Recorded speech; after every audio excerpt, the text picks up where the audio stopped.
என்னப்பா ரொம்ப நாள் கழிச்சு ஏதோ டிஷ் பண்ணுறீங்க, என்ன பண்ணுறீங்க இது? பன்னீர் பன்னீர் மசாலா பண்ணலான்ட்டு இருக்கேங்கப்பா. ஓகே. கிரேவி அதோட இன்க்ரீடியன்ட் சொல்கிறீங்களா எப்படின்னு? சொல்லிட்டா போய். இப்போ அடுப்பு ஆன் பண்ணி ஒரு வானலை வச்சு அதில் தேவையான அளவு எண்ணெய் ஊற்றிக்கலாம். இப்போ அதில் கொஞ்சமாக டர்மரிக் போட்டுக்கலாம். ஒரு 1/4 teaspoon red chilli powder add பண்ணிக்கலாம். இப்போ இது கூட பன்னீர் ஆட் பண்ணி நல்லா வறுத்தெடுத்து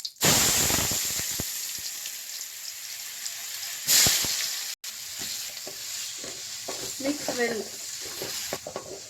இப்போ இதை நல்லா மிக்ஸ் பண்ணிக்கலாம். இப்போ பன்னீர் நல்லா கோல்டன் ப்ரௌன் ஆகி நல்லா வறுபட்டு வந்துடுச்சு. இதை தனியாக எடுத்து வச்சிடலாம். இப்போ பன்னீரை நல்லா வறுத்துட்டு தனியாக எடுத்து வச்சாச்சு. அதுக்கப்புறம் அதுக்கு என்னென்ன இன்க்ரீடியன்ஸ் தேவையோ அதெல்லாம் போட்டு மசாலா ரெடி பண்ணலாம். பன்னீர் வறுத்த எண்ணெயிலேயே பட்டை கிராம்பு வகைகள் நம்ம ஆட் பண்ணிக்கலாம்.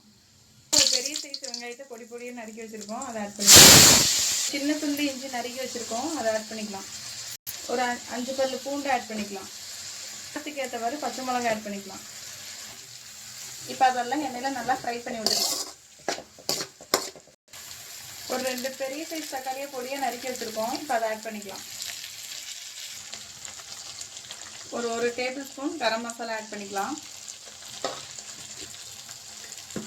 ஒரு 1/2 table spoon coriander powder add பண்ணிக்கலாம்.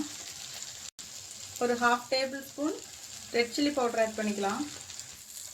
ஒரு 1/4 டீஸ்பூன் டர்மரிக் ஆட் பண்ணிக்கலாம். அதெல்லாம் நல்லா மிக்ஸ் பண்ணி விட்டுக்கலாம். இப்போ அதெல்லாம் நல்லா மிக்ஸ் பண்ணி விட்டுக்கலாம். மசாலாலாம் நல்லா ரெடி ஆயிடுச்சு.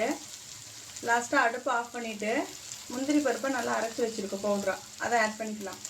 அது வந்துட்டு நல்லா கிரேவி ஸ்டேஜுக்கு நல்லா கெட்டியான கன்சிஸ்டன்சியில் நல்லா ஹோட்டல் ஸ்டைலில் இருக்கும், டேஸ்ட்டாக இருக்கும். இந்த மாதிரி ட்ரை பண்ணி பாருங்கள். இப்போ தேவையான அளவு சால்ட் ஆட் பண்ணிக்கலாம்.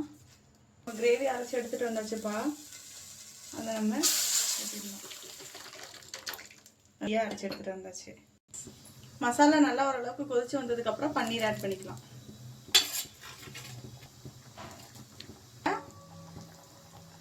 இப்போ பன்னீர் நல்லா மசாலாவோட சேர்ந்து ஒரு 10 நிமிஷம் நல்லா வெந்து வரட்டும். அதுக்கப்புறம் நம்ம அடுப்பு ஆஃப் பண்ணிட்டு சாப்பிடலாம்.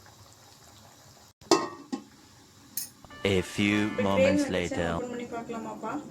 ஓகேங்க. கிரேவி சூப்பரா வந்துருச்சுப்பா. Okay, gravy ready. பன்னீர் எல்லாம் நல்லா வெந்து சூப்பரா வந்துருச்சு கிரேவி. இப்போ நம்ம சாப்பிட்றதுக்கு ரெடி ஆயிடுச்சு, சாப்பிடலாம். இப்போ மேலால கொத்தமல்லி தூவிக்கலாம். அவ்வளோதான், முடிஞ்சு. ஓகே ஃப்ரெண்ட்ஸ், எப்படி பன்னீர் பட்டர் மசாலா செய்கிறாங்க பார்த்தீங்களா? இதோட இன்க்ரீடியன்ஸ் வேணும்னா டிஸ்கிரிப்ஷனில் மென்ஷன் பண்ணியிருப்பேன், நோட் பண்ணிக்கோங்க. மேலுமே ஏதாவது புதுசாக வீடியோ வேணும்னா கமெண்ட் பாக்ஸில் கமெண்ட் பண்ணி, லைக் பண்ணி, ஷேர் பண்ணி, சப்ஸ்கிரைப் பண்ணி, பெல் ஐக்கன் செட் பண்ணுங்கள். நன்றி, வணக்கம். மீண்டும் ஒரு புதிய வீடியோ சந்திப்போம். அதுவரை கொஞ்சம் காத்திருங்கள்.